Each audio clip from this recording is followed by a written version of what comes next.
আসসালামু আলাইকুম ভাই। আজকে চলে আসলাম এই পিভিতে কাজ করার জন্য। এই গাছটা দেখতে পাচ্ছেন, এই গাছটার বয়স প্রায় 20 দিনের কাছাকাছি। গাছটা কত সুন্দর হয়েছে দেখেন। এই ভুঁইটি বেড বানাতে আইছি, দেখাই আপনাদেরকে। এই যে গাছ, বড় গাছ আছে, পেঁপিও আছে, তার ভিতর দিয়ে লাগাই দিছে। এখন এই বেড তো আর ব্যবহার করা যাবে না, এখন আবার নতুন করে যে বেড কাটতে আছে। তবে সমস্যা হচ্ছে এই বড় গাছের শিকড়গুলো কাটা পড়ে যাচ্ছে। সমস্যা নেই, এগুলো হয়তো কিছুদিনের ভিতরে মেরে দেবে, মেরে ফেলাবে। তারপরে এই ছোটোগুলা বড় হবে।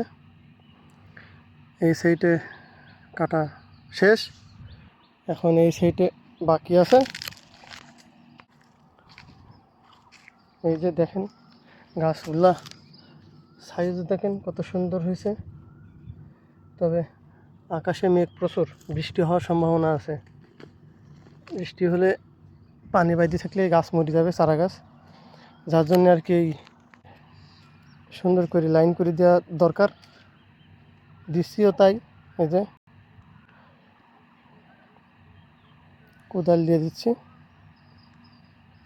গাছগুলো দেখেন কত সুন্দর।